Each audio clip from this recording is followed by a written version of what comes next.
하나님 말씀 보겠습니다. 하나님 말씀 사도행전 5장 1절로 11절까지 말씀 보겠습니다. 사도행전 5장 1절로 11절까지 말씀.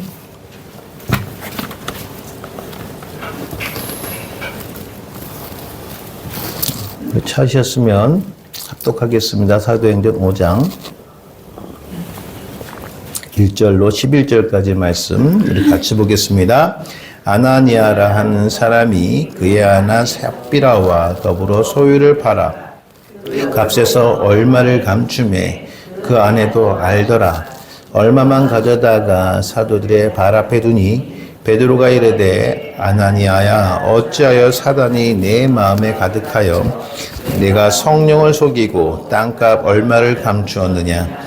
땅이 그대로 있을 때에는 내 땅이 아니며 판 후에도 내 마음대로 할 수 없더냐.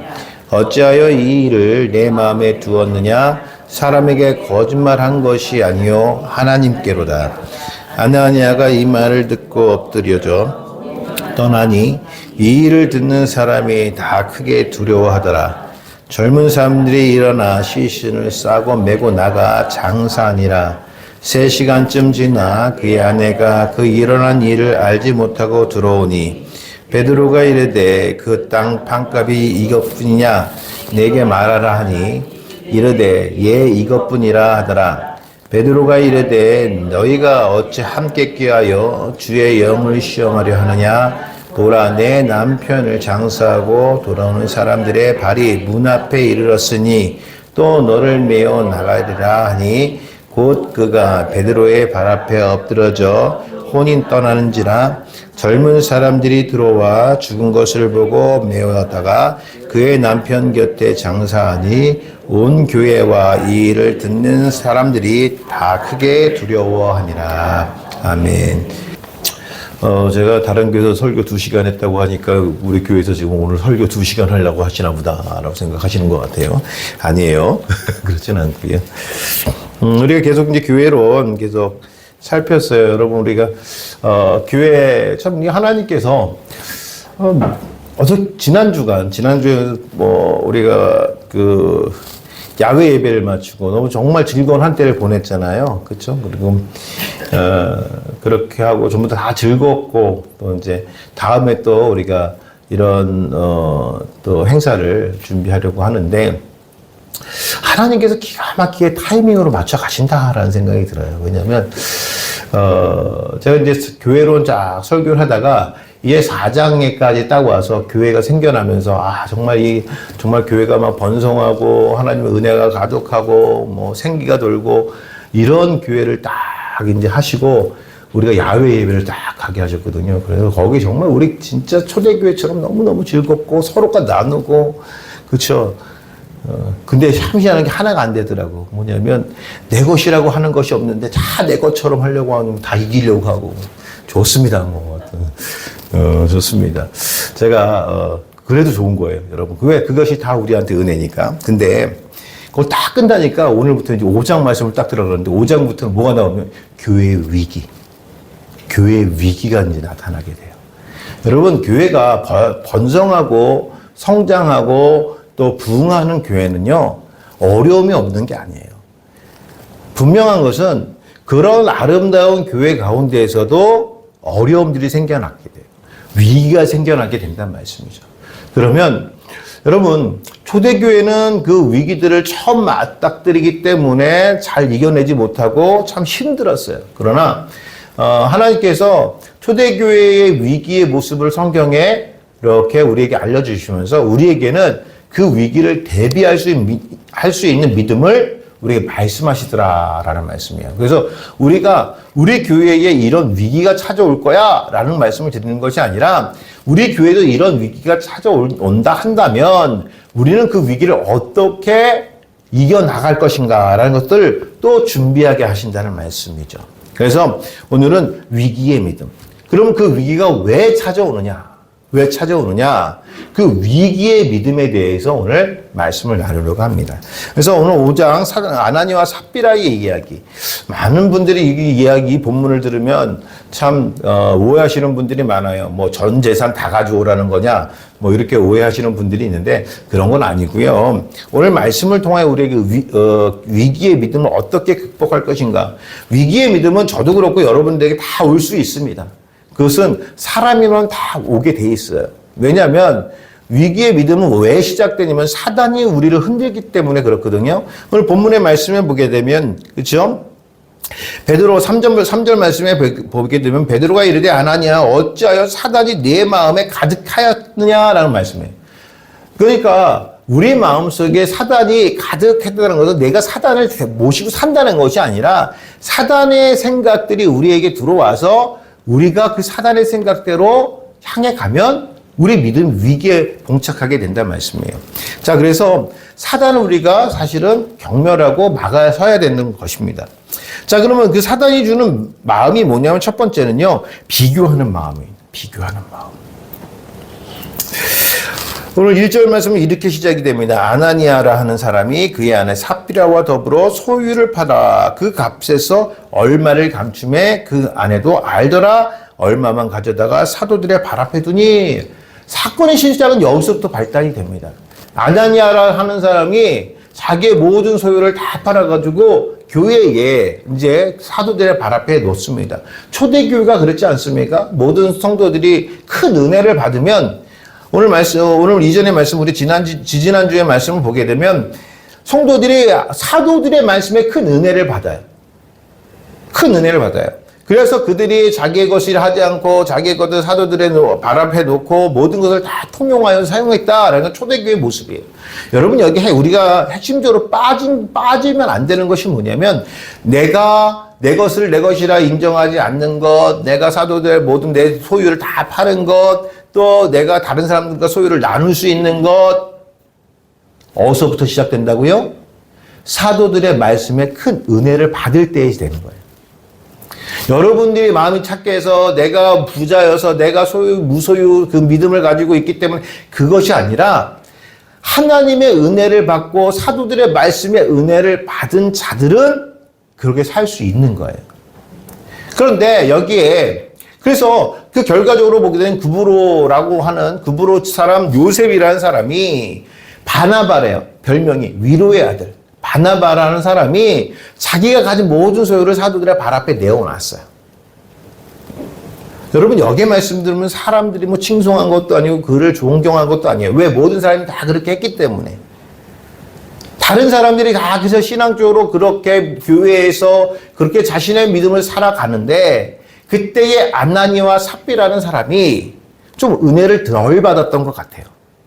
더 은혜를 덜 받았으면 그냥 더 하나님께서 은혜를 주실 때까지 기다렸어야 되는데 다른 사람들이 다 사도들의 발 앞에 자기의 소유를 다 갖다 내려놓으니까 자기들도 어쩔 수 없이 그렇게 한 거예요.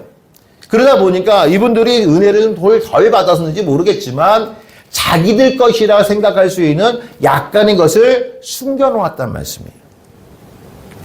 오늘 사건의 발단은 여기입니다. 여러분 교회는요. 은혜를 받은 자들이 하나님 앞에 헌신하는 곳이에요. 그래서 다른 사람들이 기쁘게 하나님 앞에 헌신합니다. 교회는 모든 사람들이 다 그렇게 헌신해요. 은혜를 받는 자들이 많아지면 많아질수록 교회는 헌신하는 사람들이 점점 많이 늘어간다는 말씀이죠. 근데 문제는 여기서 있어요. 뭐냐면 하나님께 주신 은혜로 말미암아 내 마음이 뜨거워져서 내 마음이 감동이 되어져서 그 일들을 같이 할 수 있으면 좋은데 내게 하나님께 은혜는 적게 들어왔어요. 여러분 그것이 문제되지 않아요. 왜? 30년, 40년 섬기셨던 하나님 백성으로 3, 40년을 예배하는 분과 또 매주 성경을 들어서 은혜를 받던 분의 믿음과 이제 나온 지 한 달밖에 안 된 분의 그 믿음은 다를 수가 있어요. 우리는 같다고 생각하면 안 돼요. 그러나 중요한 것은 모든 성도는 하나님께서 지명하여 부르셨으니까 존재론적으로 그러니까 자격적으로 모든 성도들은 다 똑같은 거예요. 그래서 누군가는 많이 할 수 있으면 또 누군가는 적게 할 수 있고 또 안 할 수도 있어요. 그런데 문제는 많이 하는 사람들이 교회에서 칭송을 받으니 나도 칭송받고 싶어서 그 믿음을 따라가겠다. 이런 믿음을 가지고 교회에 억지로 헌신하는 분들이 날 수도 있단 말씀이에요. 또 한편으로 보게 되면 많은 사람들이 다 헌신하는데 어떤 사람이 쑥 빠져 있으니까 야 너는 왜 안 해? 너는 왜 안 해? 이럴 것 같아서 하나님 헌신하는데 참여하시는 분들이 계셔요. 그런데 이게 뭐냐면 그냥 하나님께 은혜 받고 내가 하나님 앞에 헌신하는 것으로 하나님께 나아가야 되는데 남의 믿음과 비교해서 내가 하려고 하는 거예요. 여러분 그러지 마세요. 그렇게 안 하셔도 됩니다. 만약에 여러분들이 그런 것 때문에 시험을 들으면 하나님 기뻐하시지 않아요. 그런데 분명한 것은 하나님은 우리 모든 성도들이 다 하나님 앞에 헌신할 수 있도록 하나님 은혜를 주세요. 그때까지 기다리시면 돼요. 또 다른 사람이 내게 은혜를 주고 하나님의 은혜를 내게 주는 것이 부담스럽냐? 그렇지 않아. 다른 사람들이 은혜를 주면 받으세요. 그것도 은혜예요. 왜? 성경 말씀에 보게 되면 성도들이 자신의 것들을 다 팔아서 자기의 소유를 다 팔아서 사도들 앞에 발에 내려놓고 그것을 서로 나눴어요. 그런데 여러분 나눌 수 있다는 건 뭡니까? 줄 수 있다는 것도 아닙니까? 줄 수 있으면 반드시 누가 있어야 돼요? 받는 이들이 있어야 된다는 말씀이에요. 교회에서 구제는 교회 밖의 구제가 아닙니다. 교회 안의 구제예요. 그래서 교회 안에서 누군가 줄 수 있으면 누구나 또 받아야 돼요. 그것이 교회예요, 교회. 또 내가 줄 수 있을 때 또 내놓는 것이 교회입니다. 누가 주었기 때문에 내가 받는 것이 정말 창피하고 자존심 상하고 그럴 필요가 없는 거예요. 그냥 주면 받고 나도 줄 수 있을 때 내놓으면 되는 거예요. 그런데 꼭 그것을 비교하더라는 얘기예요. 누군 뭘 했는데. 그러니까 하지 않았으면 좋겠다. 사랑하는 성도 여러분, 교회는 그래서 하지 않았으면 좋겠다가 아니라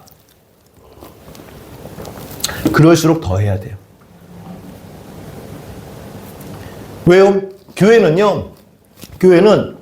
여러분 헌신하지 못하는 성도가 있고 헌신하는 성도가 있어요. 그러면 교회는 헌신하지 못하는 사람들이 부담을 느낄 수 있으니까 헌신하지 않도록 하는 것이 맞나요? 아니면 헌신하는 자들이 열심히 헌신해서 헌신하지 않던 자들이 자기들을 배우고 하나가 돼서 같이 헌신하는 게 맞나요? 어떤 게 맞을 것 같아요? 같이 헌신할 수 있도록 하는 것이 성경이란 말씀이에요. 우리 교회는 그래서 누가 무엇을 하기 때문에 부담되어서 난 못해. 그래서 그런 거 하지 맙시다. 누군가는 부담되니까 그런 거 하지 맙시다. 없습니다. 하셔야 돼요. 당위성으로 하는 것이 아니라 은혜로 하시면 되는 거예요.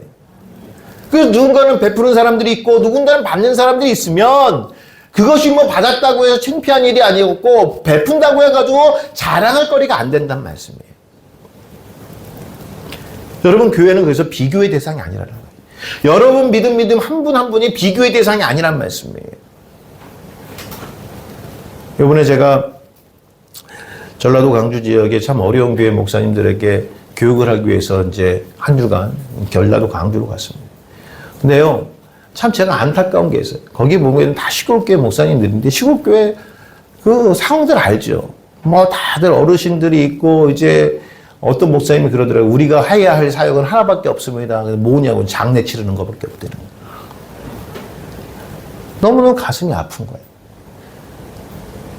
그런데 참 희한한 건 뭐냐면 그럼 내 스스로 나를 인정하고 있어야 되는데 우리 목사님들이 다 나는 이런 사람이고 나는 이런 사람이고 잘나는 게 많아. 그래서 제가 웃었어. 왜 웃었냐면 참 마음이 아프더라고. 마음이 아프면 울음보다 헛웃음이 나오더라고. 그래서 한 주간 또 에어컨을 가르치고 또 성경 말씀 나누고 이러면서 한 주간 지냈어요. 여러분, 교회에 사역을 한다는 것이 얼마나 귀한 거예요. 꼭 큰 교회 목사님만이 세상에서 인정받고 자랑하고 다니는 그런 것이 아니라는 거예요. 교회 성도가 한 명도 없다 할지라도 그 교회를 지키기 위하여 거기서 기도하고 설교를 준비하는 목회자는 더 큰 믿음을 가진 사람들이에요. 그런 것으로 감사할 수 있어야 되는데 그게 아니라 자꾸만 자기 숨기려고 해요. 참 안타까워. 왜 그럴까요? 비교하는 거예요. 다른 교회와 나는, 다른 목사와 내가 비교하는 거예요. 목사님들도 그렇더라는 얘기예요. 근데 성도님들은 더 어떡하겠어요? 사랑하는 성도 여러분, 다른 사람들이 다 어찌할지 모르겠지만 적어도 우리 교회만큼은 믿음을 비교하지 맙시다. 헌신을 비교하지 맙시다. 할 수 있는 사람들이 하고 베풀 수 있는 사람은 베풀고 또 누릴 수 있는 사람은 누리자고요. 그것이 하나님의 은혜 가운데 하나라는 생각을 가졌으면 좋겠어요. 베푸는 자만, 헌신하는 자만 하나님께 칭찬받는 것이 아니고요. 이 교회 안에서 베푸는 것을 받고 또 그것을 공급받는 자들도 하나님을 사랑하시고 똑같은 하나님 백성으로 인정하시고 있다는 걸 여러분 잊지 마시기 바랍니다. 그래서 여러분 정말 아름다운 교회는요, 서로 비교하는 것이 아니라 서로 돕는 믿음이 되어야 되는 것이에요. 고린도후서 10장 12절 말씀에 보게 되면 이렇게 기록이 되어 있어요. 우리는 자기를 칭찬하는 어떤 자와 더불어 감히 짝하며 비교할 수 없느라. 자, 이게 참 교회의 큰 문제가 되는 게 뭐냐면, 고린도 교회의 문제가 되었던 건 뭐냐면, 잘난 사람들끼리 모여서 자기들을 비교했다는 거예요. 그렇게 될 수 없다는 거예요. 또 그러나 그들이 자기로서 자기를 헤아리고 자기로서 자기를 비교하니 지혜가 없더라. 이 말씀은 그렇게 비교하는 믿음은 지혜가 뭐죠? 예수 그리스도의 지혜. 예수 그리스도의 지혜는 구원의 지혜입니다. 구원하시는 지혜. 그 지혜가 없다는 거예요. 그냥 구원받지 못할 자들이 와서 비교하고 앉아있더라는 거예요. 내가 잘났다고 그렇게 잘난 척하고 있더라는 얘기. 그러니까 여러분, 교회에 오시면서, 나는 내가 누군데, 내가 뭘 하는 사람인데, 이런 분들 있잖아요. 예, 조심하셔야 됩니다. 조심하셔야 됩니다. 왜? 내가, 어디서 말이야, 이런 일을 했고, 저런 일을 했고, 그거 있잖아요. 물론 자기 자신을 소개할 때 할 수는 있지만, 그것이 자꾸만 남들에게 비교해서 내가 어떤 당신들과 다른 우위를 점하는 사람이야 라고 생각한다면, 여러분, 그건 조심하셔야 돼요. 또, 그러나 우리는 분수 이상의 자랑을 하지 않고 오직 하나님이 우리에게 나눠주신 그 범위의 한계에 따라 하노니 곧 너희에게까지 이른 것이라. 이 말씀 무슨 말씀이냐면 자랑하지 말라는 건 아니에요.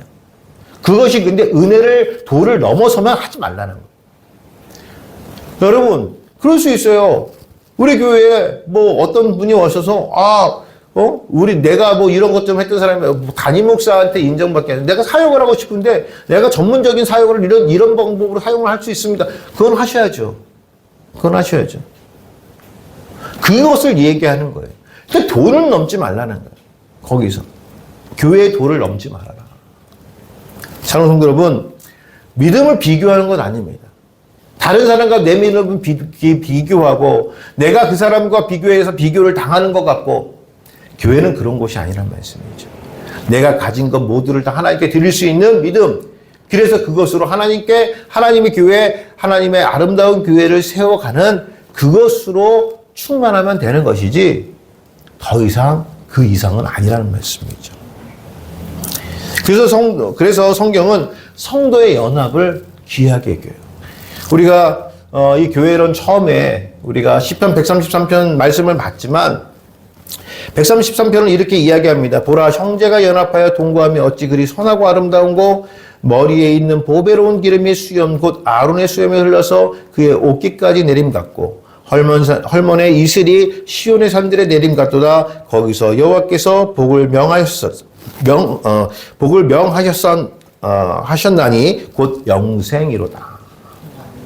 여러분, 진짜 아름다운 교회는요, 성도가 연합하는 교회예요. 하나 되는 교회예요. 비교하는 교회가 아니란 말씀이죠. 우리 모두에게 하나님께 주신 아름다운 교회에 귀한 믿음이 있기를 주의 이름으로 축원합니다. 두 번째는요, 청지기의 믿음을 잃었다는 거예요. 아나니아와 삽비라가 청지기의 믿음을 잃었다. 지지난주에 제가 4장 말씀을 가지고 아름다운 교회의 모습 가운데 무엇을 이야기했냐면, 자기의 모든 것을 소유를 팔아서 사도들의 발 앞에 내어놓는데, 그 기본적인 마음이, 그 기본적인 믿음이 어떤 믿음이었냐면 청지기의 믿음이었다는 거예요. 그 청지기의 믿음은 무엇이냐면 내 것이라 하는 자들이 없다라는 거예요. 내가 소유한 모든 것이 내 것이라고 생각하는 자들이 없었다는 얘기예요. 여러분, 귀한 믿음은 바로 그런 믿음이에요. 여러분들이 진짜 수백억, 수천억의 부자가 된다 할지라도 하나님께서 여러분들을 축복하실 때 그렇게 축복하실 수 있어요. 전 그렇게 축복하셔야 된다고 생각해요. 특히 본향교회 성도들. 그런데 문제는 무엇이냐면 하나님께서 그냥 축복하시지 않는 것이 아니라 그냥 축복하는 것이 아니라 몸이 피곤하면 말이 헛나와요. 예. 하나님께서 우리에게 그런 축복을 주시는 사람은 따로 있더란 얘기예요. 어떤 자들이요? 청지기적인 마음을 갖는 자들. 즉 내가 가진 모든 것이 내 것이라 생각하지 아니하고 내가 가진 모든 것이 하나님 것이요 하나님께서 내게 맡겨주신 것이라고 생각하는 청지기적인 믿음을 가진 자들을 하나님이 축복하세요. 그래서 여러분이 내 것 그러시잖아요. 그러면 하나님 축복하지 않으세요. 물론 욕심 부리지 말라는 건 아닙니다. 좋은 거 가지셔야 돼요. 그런데 그것은 내가 내 것을 얻은 것이야 라고 하는 것이 아니라 하나님께서 내게 맡겨주신 것이야. 그러면 어떻게 되겠어요? 하나님께서 원하실 때에 내놓을 수 있고 빌려드릴 수 있다는, 빌려드리는 게 아니라 가져올 수 있다는 말씀입니다. 왜? 그냥 내가 맡겨놓은 거니까. 내게 맡겨놓은 거니까. 여러분, 아나니아 삽비라가 얼마나 참 지혜가 없었는지 몰라요. 왜냐하면 여러분 생각해 보세요. 베드로는요, 하나님께서 예수님을 만난 다음에 베드로는 2배에 가득 채운 물고기를 잡았어요. 그렇죠? 물고기를 잡았다는 말씀입니다.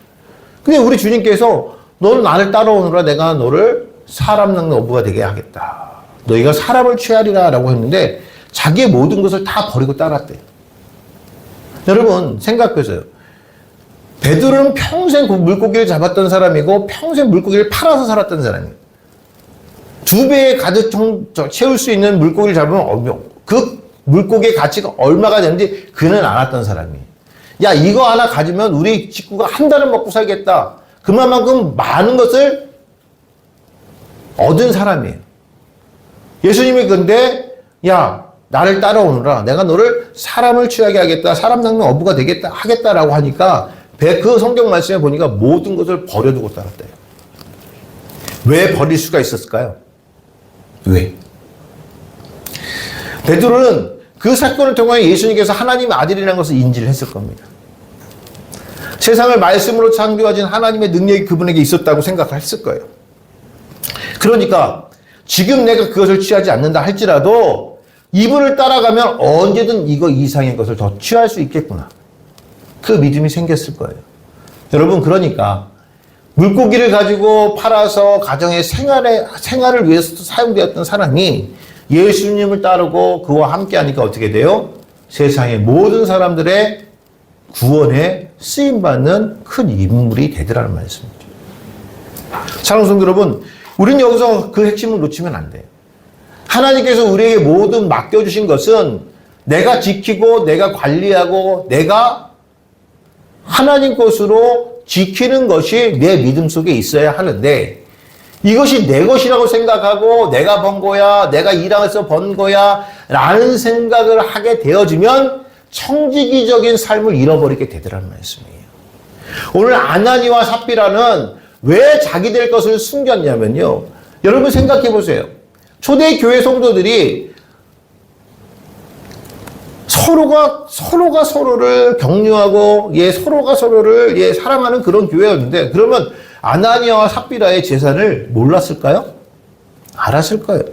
그러면 자기의 것을 다 팔아서 반을 숨기고 나왔을까요? 그렇지 않았을 거예요. 다른 사람이 보기에도 저건 전세자를 다 가져온 거야 라고 생각할 만큼 가져왔을 거란 말이죠. 근데 숨긴 게 있었어요. 숨긴 게 다른 사람들에 걸리면 되겠어요? 안 되겠어요? 안 돼요. 그러니까 숨긴 것이 많겠습니까? 적겠습니까? 적었어요. 당연히 다른 사람들이 알지 못할 정도를 숨겼다는 말씀이죠. 극히 일부분이었을 겁니다. 그런데 여러분, 그 일부분을 내가 내 것으로 취한 것 때문에 하나님은 아나니와 삽비라를 질책하시는 겁니다. 여러분, 제가 그래서 그런 말씀이에요. 믿음은 100%가 되지 아니하면 완전할 수 없다는 거예요. 하나님 앞에 내 것이 조금이라도 남아있는 것이 아니라 100% 하나님 것입니다 라고 인정할 수 있는 믿음 아니면 하나님 기뻐하시지 않는다는 말씀이에요. 사랑하는 성도 여러분, 그렇다고 해서 하나님이 여러분들에게 모든 걸 다 가져와라? 그건 아니에요. 달란트의 비유를 보게 되면 왕이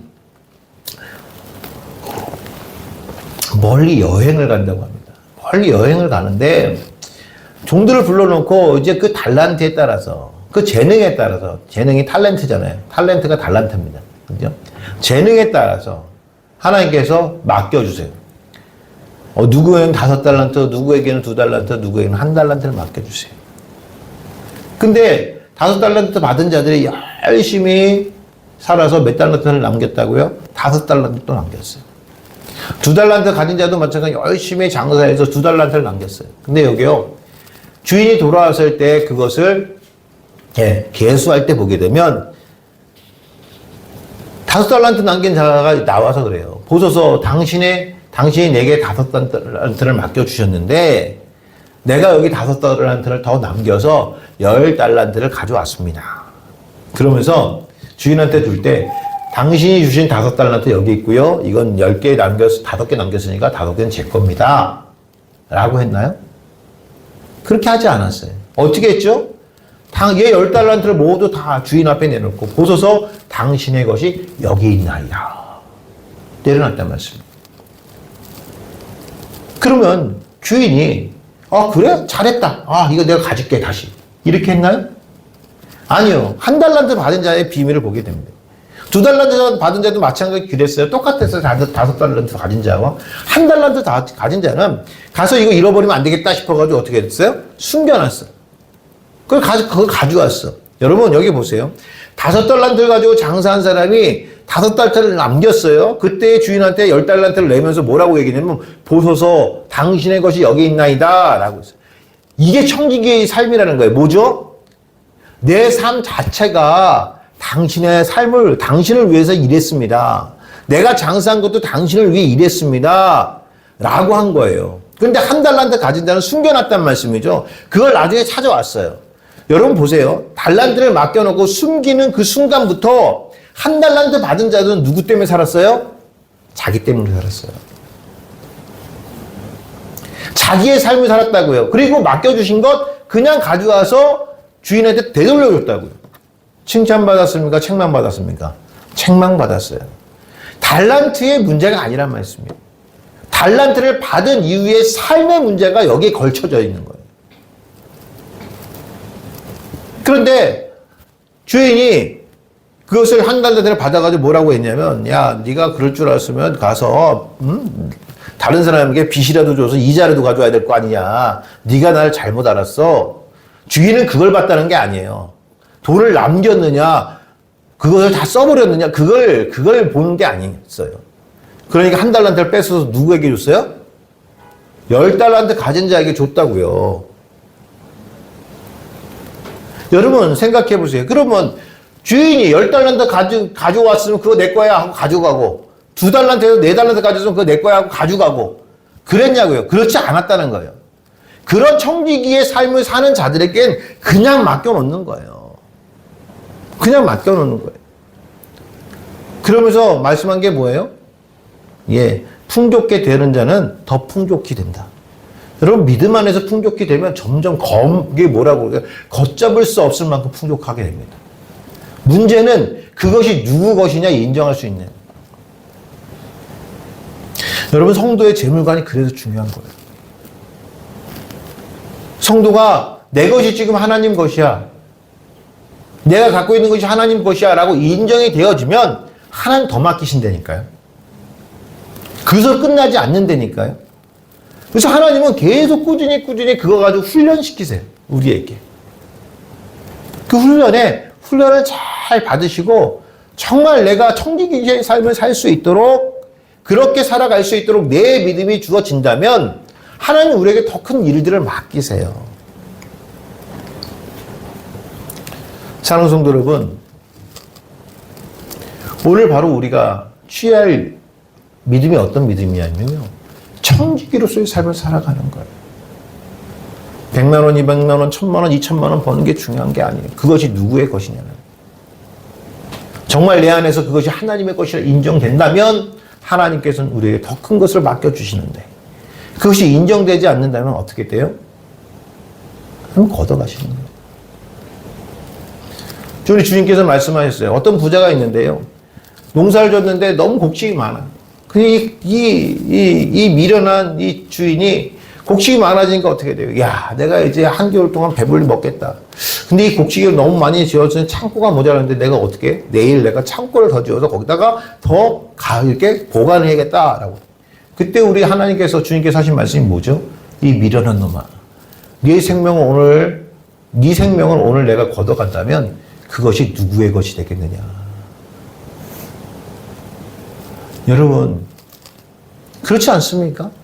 오늘 우리가 아무리 내 것을 모은다고 그렇게 노력한들 오늘 밤에 하나님께서 우리의 생명을 걷어가 버리시면 그것이 누구의 것이 되겠느냐는 거예요.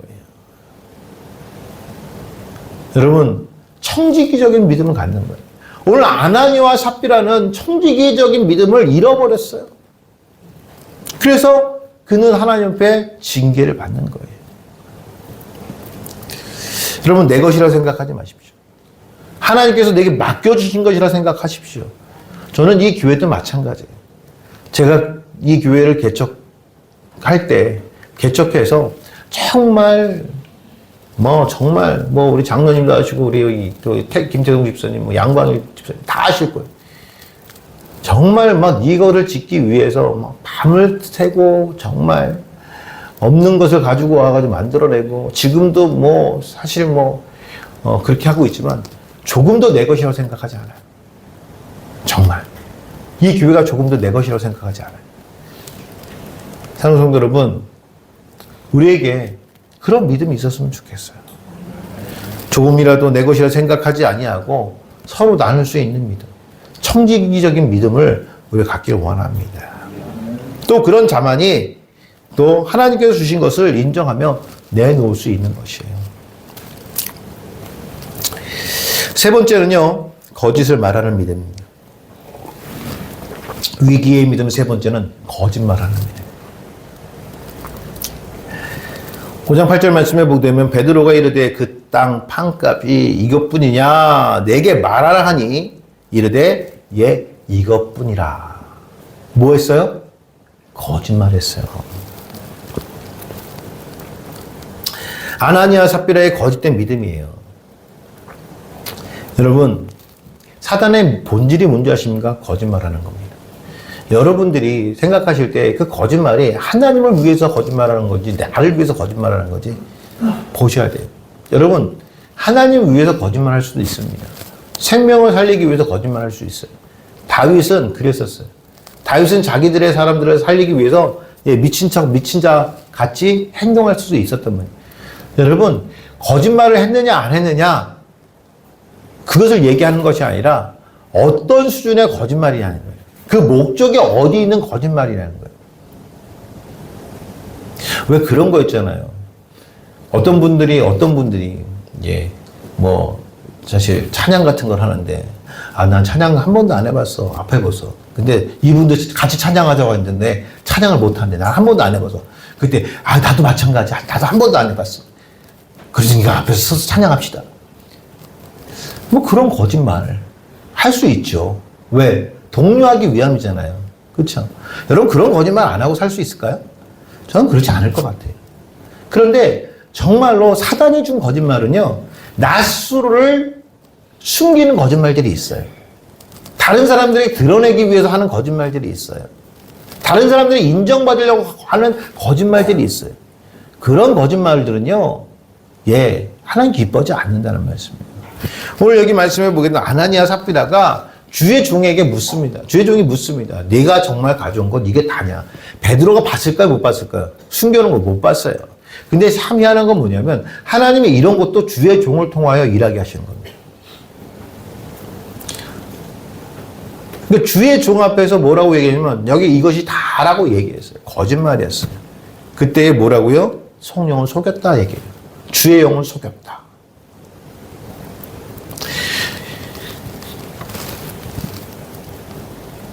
교회에 거짓된 것은요, 교회를 위험하게 만듭니다. 근데 교회에 거짓된 것이 왜 나타나게 되냐면 하나님 앞에 순종하지 못하기 때문에 나타나는 거예요. 하나님 앞에 순종하여 하나님 앞에 영광을 드러낼 수 있는 삶을 살아야 되는데 하나님께 순종하지 아니하고 그 안에서 내가 내 영광을 위해 살아간다면 교회 안에서는 거짓이 나타나게 된다는 말씀이죠. 여호수아서 7장 말씀에 보게 되면 6장 말씀에 보게 되면 이스라엘 백성들이 가나안 땅에 입성하여 제일 먼저 여리고성을 무너뜨립니다. 여리고성은 아주 단단히 잠겨있는 성이라고 그래요. 대단한 성이에요. 근데 이스라엘 백성들이 활 한 번 안 쓰고 돌 한 번 안 던지고 그 성을 차지하게 돼요. 어떻게 돼요? 하나님께서 말씀하신 대로 하루에 한 바퀴씩 돌고 들어와서 나중에 일곱 번째 바퀴에는 일곱 번째 날에는 7바퀴를 돌았어요. 여기 여러분 생각해 보세요. 좀 그래요. 주일의 삶이라고 해요. 주일의 삶. 많은 분들이 주일은 쉬어야 된다고 생각하거든요. 쉬는 게 아니에요. 여러분 성경 말씀에 보게 되면 여호수아서 6장을 보게 되면 하나님께서 그들에게 하루에 한 바퀴씩 돌고 들어오라 했는데 그들이 아침에 일어나서 그렇죠? 전체가 여리고성을 쫙 한 바퀴 돌고 와. 쭉 돌아요. 그리고 나서 돌아왔어요. 그리고 뭐 했다고요? 잤대요. 여리고성을 한 바퀴 돌면 하루가 지나는 성이에요. 저는 이거는 뭐냐면 사역이란 얘기예요. 하나님께서 그렇게 하라고 하셨으니까 여러분 그렇게 하루에 한 바퀴 돌고 와서 자는 거예요. 여러분 삶에 직장을 나가시든 학교를 가시든 여러분들이 가정에 계시든 여러분들이 무슨 일을 하셔도 하나님의 말씀으로 여리고성 한 바퀴를 돌아야 된다고요. 그게 뭐예요? 사역이에요. 여러분 생각해 보세요. 그러니까 여러분들 일처에 가서 하나님을 위해서 일하고 여러분들이 가정을 해서 헌신하는 것도 하나님을 위하고 학생들 공부하는 것도 하나님을 위한 거라면 사역이에요. 하나님은 우리의 사역을 말씀하셨거든요. 언제부터 언제까지? 아침부터 저녁까지, 잘 때까지 사역을 얘기하고 있어요. 그런데 마지막 7번째 날, 우리 일명 이것을 주일이라고 그러더라고요. 마지막 7번째 날은 몇 바퀴를 돌았어요? 몇 바퀴를 돌았어요? 7바퀴를 돌았어요. 7바퀴. 하루에 아침에 나가서 한 바퀴 돌고 오면 저녁이 돼서 자는 그 여리고성을 몇 바퀴를 돌았다고요? 7바퀴를 돌았다고요. 그래서 주일은 더 바빠야 돼요. 주일 사역하느라고 더 바빠야 되는 거예요. 여러분, 그 주일 사역은요, 쉬려고 하는 게 아니에요. 목사님은 주일날 피곤한데 쉬어야 되는데 말이야. 아니요. 주일날은 여러분 더 바쁘셔야 돼요. 그래야 여리고성이 무너집니다. 7바퀴를 돌고 소리치셔야 돼요. 내가 승리했다고. 내가 하나님의 말씀을 완전히 이루었다고 소리쳐야 돼요. 그래야 여리고성이 무너진다는 말씀이에요. 나 오늘 피곤하니까. 저는 지금도 서현숙 권사님, 서영금 권사님 헷갈려요. 숙이 권사님이에요? 연금. 권사님은 어떤? 연숙 권사님. 연금? 예. 우리 둘째 누님은 연금 집사님. 우리 교회는 권사님, 집사님은 호칭입니다. 계급 아닙니다. 그러니까 누구는 권사라고 부르는데 누구는 집사라고. 여러분 다 똑같아요. 호칭이에요, 호칭. 호칭만 부르는 거예요. 저는 두 분을 보면서 참 감격스러운 게 오늘도 또 아침에 오시는데 버스를 또 놓치셨대요. 권사님, 그것도 사역입니다. 이 어려운 교회 하나님께서 예배하라고 보내셨는데 아침 일찍 일어나서 버스를 놓쳐서 40분인간 다음 버스를 기다리는 것도 사역인 거예요. 그거 열심히 사역하신 거예요. 7바퀴 도는 일이에요.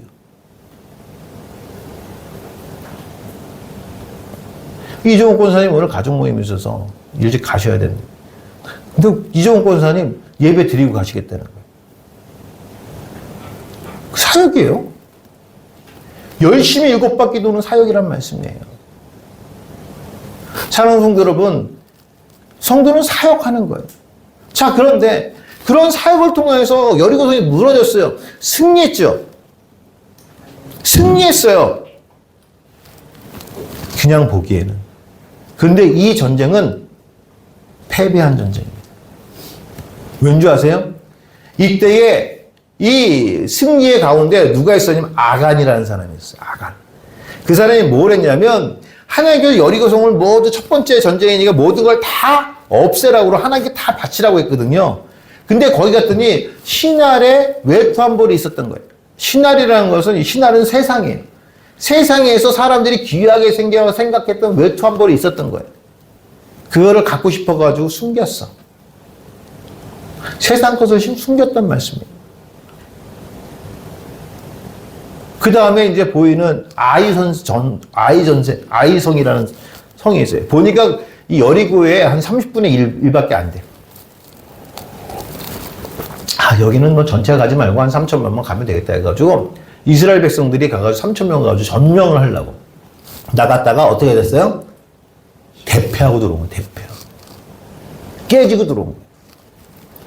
그래서 이스라엘 백성들이 하나님 앞에 부르짖습니다. 하나님, 어찌하여 우리를 여기까지 인도하셔가지고 이런 수모를 당하게 하시느냐. 그때 하나님께서 말씀하셨죠. 너희가 여리고성에서 내 말에 순종하지 않으함으로 아이성 전투에 패배가 있었다고. 그게 뭐였냐? 아간이라는 자가 외투한벌을 숨긴 거예요. 그거 어떻게 찾아냈어요? 주여종이 나와서 제비 뽑았잖아요. 어떤 지파 사람이냐? 누구 문중이냐? 누구 아들이냐? 그 삽디의 아들 아간이 제비를 뽑았으므로 그를 어떻게 했어요? 죽였다고요. 그리고 나서 아이성에 올라가서 아이성을 차지하는 겁니다. 사랑하는 성도 여러분, 전체가 아니에요. 교회는 한 사람 때문에 어려워지는 거예요. 어떤 사람이요? 거짓을 하는 말하는 자. 모든 것을 다 불태우라 했는데 숨겨놓고 나는 안 숨겼는데요 하는 그 한 사람 아간 때문에 이스라엘 전체가 힘들고 어려워졌단 말씀이에요. 여러분, 그것이 내가 되었으면 좋겠습니까? 근데 참 희한한 건 하나님은요, 그래서 이스라엘 전체를 다 멸하지 않은 거예요. 하나님의 뜻은 교회와 이스라엘 백성을 구원하시는 데 있어요. 그래서 그 가운데에 걸림돌 되어지고 제약된 것은 제하여 버리신 것이 하나님이시란 말씀이에요. 사랑하는 성도 여러분,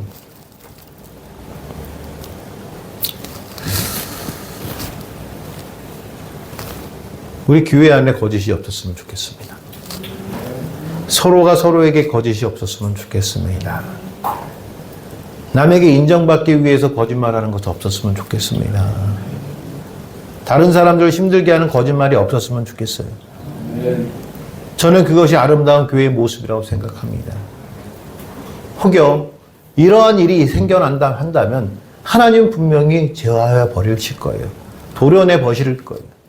왜? 하나님은 하나님 말씀 앞에서 순종하고 나아가는 자들인 거예요. 또 하나는요, 거기에 같이 서지 말라는 거예요. 그런 상황에서 같이 서지 말라는 거예요. 여러분, 제가 부산에 설교를 갔다 왔는데 어떤 교회인데 이 교회는 너무도 거짓. 저는 제가 2시간 설교하는 게 있다니까. 제가 본문 딴 거 가지고 갔는데 하나님 계속 주의 종의 신앙만 하는. 왜 그러시지? 희한해요. 제가 이렇게 설교를 하더라도 지금 하나님의 말씀이 여기서 자꾸만 생각이 나게 하시거든요. 제가 준비한 건 별로 안 돼요. 근데 계속 말씀을 생각나게 하시는 거예요. 그러니까 2시간, 4시간 할 수 있는 겁니다. 근데 그 생각나는 게 전부 다 주의 종에 대한 거예요. 주의 종. 나 그 교회에 대해서 잘 몰라. 근데 그 교회 장로님이 목사님 힘들게 한다는 거예요. 힘들게 한다는. 근데 혼자서 그게 아니라 또 거기에는 안수집사로서 뭐 권사님이에요. 우리 남자 권사님이 같이 연합하여 힘들게 한다는. 그래서 하나님이 계속 주에 좀 설교를 하게 하셨는지 몰라요. 근데 제가 그때 무슨 설교를 했냐면 이 장로님이 얼굴이 빨개지는 게 있었어요. 뭔지 아세요? 고라자손의 이야기를 탁 주시는 거예요. 고라산이 어떤 사람들이었냐면 레위 지파 사람들이었죠. 레위 지파 사람들이고 고라자손이 뭐 했어요? 성막을 옮기던 사람들이었다니까. 대단한 사람들인 거예요. 그러니까 뭐 어떤 사람이냐면 교회에서 중직이에요, 중직. 중직들이 고라 자손들이 모세와 아론에게 나와가지고 뭐라고 하냐면 야 니들만 하나님 믿냐? 니들만 하나님 일하냐? 우리도 레위 지파요. 우리도 하나님 일할 수 있는 거야. 니들만 잘난 척하지 마. 그러니까 모세가 하나님 앞에 무릎 꿇고 기도합니다. 이거 어찌 했으면 좋겠습니까? 그러니까 하나님께서 지혜를 주신 게 뭐냐, 말씀을 주셨는데 뭐냐면 내일 아침에 나가서 향로를 피우라는 거예요. 기도하라는 거지, 향로. 그래서 모세와 아론이 향로를 피우고 서고 고라 자손이 향로를 피우고 서라는 거예요. 그리고 나서 그 향로를 피우고 나서 백성들에게 이야기합니다. 뭐라고요? 모세와 아론의 편자들은 향로 뒤로 서고 모세와 아론 향로 뒤로 서고 고라 자손에게 이제 설 사람들은 고라 뒤쪽 향로에 서라. 그래서 이스라엘 백성이 쫙 섰어. 그랬더니 어떻게 해요? 고라 자손의 향로가 그쪽에 서 있는 고라 자손 쪽에 서 있는 모든 자들 다 죽이더라. 여러분, 내가 어느 편에 서느냐 중요한 거예요. 누구 편에 서느냐 중요한 거예요. 거짓된 편에 서는 것이 아니라 내가 나타나려고 하는 편에 서는 것이 아니라 정말 모세의 편과 아론의 편에 설 수 있느냐 하는 그 믿음을 우리에게 주시는 거예요. 교회의 위기에서 벗어나는 건 그거밖에 없습니다. 주의 종의 말씀에 순종하여 서는 것밖에 없어요. 어쩌면 우리 교회에 그런 위기가 일어났을 때 저는 분명히 성경적으로 고민할 겁니다. 지금까지 그래왔고 앞으로도 그럴 겁니다. 여러분 그것을 따르든 따르지 않든 그것은 여러분의 몫이에요. 그렇다고 해서 내가 편견 두고 얘기하지 않아요. 장로님이니까 나하고 뭐 가까운 장로님이니까 장로님 편을 절대 그러지 않습니다. 저는 지금도 그래요. 서장로님께 말씀드리지만 몇 번 그랬을 거예요. 장로님 성경 아닌 거 하지 마세요. 성경적이지 않아요. 우리 장로님 그러면 그때마다 예 목사님 그렇게 해야죠. 순종하신다는 말씀이에요. 그러니까 교회가 아름다워지는 거예요. 사랑하는 성도 여러분, 거짓된 곳에 서지 마십시오. 거짓말하지 마십시오. 그 거짓말으로 남에게 무엇인가 얻으려고 하지 마십시오. 그것이 뭐예요? 교회의 위기를 가져오게 되어지는 것입니다. 또 개인적으로 보게 되면 그것이 위기의 믿음이에요. 자, 그러면 어떻게 돼요? 돌아오면 돼요. 내가 지금까지 그렇게 살았다면 돌아오면 되는 거예요. 예수님께서 뭐 정도의 차이는 다르겠지만 죄는 똑같은 죄예요. 그렇죠? 마지막 때에 잡히실 때 두 가지 일이 있었습니다. 첫 번째는 뭐냐면 가룟 유다. 네가 나를 팔 거야. 가서 네가 하려고 하는 일을 해. 그래서 가룟 유다가 사실은 예수님을 팔아서 어떻게 하려고 그랬던 거예요? 돈만 챙기려고 그랬던 거예요. 예수님을 저렇게 뭐 십자가에 죽일 이 생각은 안 했던 거예요. 그러니까 예수님이 십자가에 달려 죽으셨다는 얘기를 듣고 어떻게 해요? 자살했다고요. 그러려고 했던 게 아니에요. 의도는 그게 아니었어요. 그러면 그런 의도가 그런 것이 아니었으면 회개하고 돌아오면 되는 거예요. 그렇잖아요. 하나님은 그 길을 열어놓으셨단 말씀이죠. 그런데 여러분 이스라엘 백성들은 자기 의의를 자기가 정말 창피해서 그렇게 될 때는 자살을 해요. 그게 그들의 민족성이에요. 그래서 내가 회개하느니 남들한테 가서 내가 사과하고 저 창피당하느니 내가 책임지겠다. 그래서 뭐 하는 거예요? 자살을 하는 거예요. 그래서 가룟 유다는 회개할 타이밍이 있었는데 자살했어요. 베드로는 예수님께서 이제 뭐라고 얘기하냐면 이제 내가 십자가에 못 박아 죽을 것이다. 사랑하는 사람이 나와서 나를 십자가의 길로 인도할 것이다. 라고 했더니 베드로가 뭐라고 해요? 아니라 내가 그걸 맡겠다. 그랬더니 예수님 말씀하셨죠. 뭐라고요? 내가 닭 울기 전에 나를 3번 부인하리라. 그리고 진짜 닭 울기 전에 예수님 3번 부인했다고요. 난 저 사람 모른다. 난 저 사람 모른다. 그리고 마지막 3번째 얘기할 때는 뭐라고 써있냐면 저주하여. 예수님을 저주하면서 목에 욕했다는 거예요. 욕했다. 나는 저 새끼 몰라. 욕했다라는 거예요. 저주하면 나는 저 사람 모른다 라고 한 거예요. 근데 닭이 울었어. 그때에 뭐죠? 주님께서 하셨던 말씀이 생각나서. 여러분, 이게 은혜예요. 여러분이 제 가운데 있다 할지라도 딱 깨닫게 하시는 건 뭘 깨닫게 하시냐면 하나님 말씀으로 깨닫게 하시는 거예요. 모를 수 있어. 지금 내가 들리지 않아서 그 일들을 할 수 있어. 근데 내가 딱 하고 났는데 하나님 말씀이 딱 기억나. 그때 뭐 하시면 돼요? 회개하시는 거예요. 베드로가 회개해요. 그러니까 어떻게 해요? 하나님께서 그를 사도로 쓰시는 거 아닙니까? 누군가는 제 가운데 내가 그거 처리하겠다, 내가 알아서 하겠다, 내가 그거 책임지겠다라고 자결을 했고 누군가는 회개하고 돌아왔어요. 여러분, 회개의 길은 바로 그런 길이에요. 혹시나 여기서 담임 목사 욕했다면 회개하세요. 그럴 분 한 분도 안 계시지만 저 여기도 그래요. 요즘 많이 회개를 해요. 많이 회개. 왜요? 나는 예전에 이 설교하면서 그런 작은 교회 목사다 보니까 큰 교회 목사님들 보면 참 부럽기도 해요. 근데 이 부러움이 무엇으로 나타나냐면 아유 네가 그거밖에 안 되지 뭐. 야 내가 너보다 잘할 수 있어. 뭐 이런 거로 나타나요. 근데 하나님께서 그걸 생각나게 하시더라고. 어젯밤에 설교 이렇게 쭉 이제 준비하는데 맞아요. 저는 그래서 회개해요. 내가 아무것도 아닌데 하나님께서 세우신 주의 종들인데 뭐 그렇게 내가 성경을 다른 사람보다 많이 봤다고. 내가 뭐 얼마나 교회에서 헌신하고 있다고. 그 사람들보다 뭘 잘하는 게 있다고. 내가 그 사람들 손가락질 할까. 하나님 또 이것을 또 저에게 말씀하시려고. 저는 이 설교를 준비하면서 저부터 회개를 해요.